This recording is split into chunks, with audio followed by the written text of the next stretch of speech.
মামলা থেকে নাম বাদ দেওয়ার কথা বলে আসামির পরিবারের কাছ থেকে কোটি টাকা ঘুষ চাওয়ার ঘটনায় আন্তর্জাতিক অপরাধ ট্রাইব্যুনালের সদ্য পদত্যাগী প্রসিকিউটর সাইমুম রেজার কাছে থাকা মামলার নথি হেফাজতে নিয়েছে প্রসিকিউশন।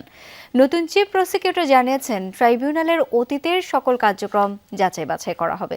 যদিও অভিযুক্ত সাইমুম রেজা ঘুষ চাওয়ার অভিযোগ প্রত্যাখ্যান করেছেন, তবে চিফ প্রসিকিউটর জানান তদন্ত করে ব্যবস্থা নেওয়া হবে।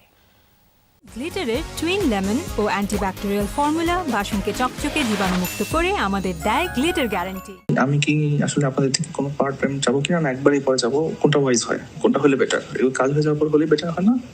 এই কথোপকথনের দিন সকালেই জুলাই হত্যা মামলার আসামি চট্টগ্রামের সাবেক এমপি ফজলে করিম চৌধুরীর চিকিৎসার জন্য আবেদন করা হয়। ট্রাইব্যুনালের প্রসিকিউটরের সঙ্গে ফজলে করিমের পরিবারের এক সদস্যের সাথে তার এই কথাবার্তা হয় গেল বছরের 11 ডিসেম্বর। বিষয়টি জানাজানি হলে ওই মামলা থেকে তাকে সরিয়ে দেওয়া হয়, তবে আর কোনো ব্যবস্থা নেয়নি সে সময়ের চিফ প্রসিকিউটর। সম্প্রতি নতুন চিফ প্রসিকিউটর দায়িত্ব নেওয়ার পর ফজলে করিমের সাবেক স্ত্রী, একই সঙ্গে যিনি তার আইনজীবী, তার সাথে আবার কথা বলেন ওই প্রসিকিউটর। এবার মামলা থেকে নাম বাদ দেওয়ার ব্যবস্থা করে দেওয়া হবে এমন প্রস্তাব দিয়ে চান 1 কোটি টাকা। বলছিলাম যে যদি আলটিমেটলি একটা ব্যবস্থা করা যায় তাহলে সব মিলে মানে আমারটা যেহেতু ওনার ব্যাপারে আমার একটা এক্সপেকটেশন থাকবে যে এক এক্সপেকটেশন থাকবে। এসব কথোপকথনের বিষয়ে প্রসিকিউশন ও আইন মন্ত্রণালয়ে গড়ালে গত সোমবার পদত্যাগ করেন প্রসিকিউটর সাইমুম রেজা তালুকদার।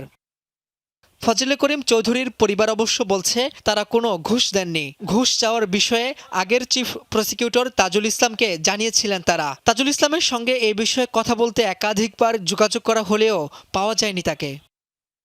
ঘুষ চাওয়ার এই কথোপকথন নিজের নয় বলে এখনও দাবি করে যাচ্ছেন সাইমুম রেজা তালুকদার। না, হয় নাই। আর আপনি আমার সবকিছু চেক করতে পারেন। আমি আমার কাছে কোনো টাকা পয়সাও নাই। ফরেনসিক ল্যাবে যদি ওনারা প্রমাণ পেয়ে থাকে, ওনারা যদি মনে করে আইনি ব্যবস্থা নিবে, তখন সেটা আইনিভাবে আমি মোকাবেলা করবো।